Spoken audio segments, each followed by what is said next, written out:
నమస్కారం. ఈరోజు పిర్జాదిగూడలో ఒక కళ్ళ కట్టినట్టు ఒక సినిమా తీసినట్టు ప్రతిదీ కూడా వాళ్ళు చూపిస్తూ ఉన్నారు. ఈరోజు మా అమర్ సింగ్ ఎవరైతే ఉన్నారో అతను ఫంక్షన్కి వెళ్తూ ఉంటే ఓఆర్ఆర్ దగ్గర ఆయనని అటాక్ చేయడం జరిగింది. ఈరోజు ఏదైతే అవిశ్వాసం అనేసి డ్రామా తెర మీద తీసుకొని వచ్చారో అదంతా కూడా చాలా తప్పిదం జరుగుతూ ఉన్నది. మా కార్పొరేటర్లతోటి ఏదో తీర్మానం అనేసి సైన్లు పెట్టించుకొని దొంగసాటుగా మా దగ్గర 16 మంది ఉన్నారు అనేసి అంటున్నాడు.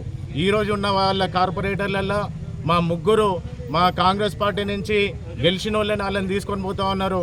మా వాళ్ళు అడుగుతుంటే కూడా సమయం ఇవ్వకుండా దొంగదారిగా తీసుకుపోతూ ఉన్నారు. బీఆర్ఎస్ పార్టీ ఈరోజు ఎంత అన్యాయం చేస్తూ ఉన్నది ప్రతిదీ కూడా చూస్తూ ఉన్నారు ప్రజలు కూడా. మీరు పొద్దున్న నుంచి ఏదో సినిమా క్రియేట్ చేసినట్టు ప్రజలను మభ్య పెడతా ఉన్నారు. మీరు మీ ఆటలు ఇక సాగవు. హరీష్ రావు గారు ట్విట్టర్లో పెడతా ఉన్నారు. వాళ్ళని వెంబడించినామంట. వాళ్ళు పొద్దున్న నుంచి తిరుగుకుంటా 200 మందిని 300 మందిని ఎందుకు తిప్పుతూ ఉన్నారు? రౌడీజం వాళ్ళు చేస్తూ ఉన్నారు. మా నాయకులను పట్టుకొని మేము అటాక్ చేసినాం అనేసి అంటూ ఉన్నారు. ప్రతిదీ కూడా రేపు మీకు తెలుస్తుంది. మీరు చేసిన అన్యాయాలు ఇంకా సహించలేదు.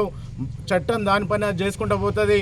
ఇప్పుడు తక్షణమే మీరు అందుబాటులో ఉంటే కనుక మీరు పోలీస్ స్టేషన్కి వచ్చి లొంగిపోవాలనేసి మేము మీడియా ముఖంగా తెలియజేస్తూ ఉన్నాం. ధన్యవాదాలు అన్న. ఇంకోటి అమర్ సింగ్ అటాక్ చేసిన అని చెప్పేసి అంటుంది. దాని గురించి అమర్ సింగ్ ఫంక్షన్ పోతూ ఉంటే వాళ్ళు ఏదో క్రియేట్ చేసుకొని అమర్ సింగ్ని అటాక్ చేస్తే ఆయనకు బీపీ ఎక్కువ ఇప్పుడు హాస్పిటల్లో ఉన్నాడు. అమర్ సింగ్ అనేటైన ఇందాక ఇక్కడ కంప్లైంట్ ఇచ్చేసి ఇమ్మీడియట్లీ హాస్పిటల్లో జాయిన్ అయ్యిండు. వీళ్ళంతా కూడా పొద్దున్న నుంచి ఒక సినిమా క్రియేట్ చేస్తూ ఉన్నారు. ఇప్పుడు మాకన్నా ముందే ప్రెస్ మీట్ పెట్టారు. ఆ ప్రెస్ మీట్లో ఏం మాట్లాడతారు? మేము పోయి అటాక్ చేసినామంట. అంతా కూడా సినిమా క్రియేట్ చేస్తూ ఉన్నారు. కానీ ఇక్కడ ఏం జరగదు. మీ ఆటలు మొత్తం రేపటి నుంచి మేము చూపిస్తామనేసి తెలియజేసుకుంటూ ధన్యవాదాలు.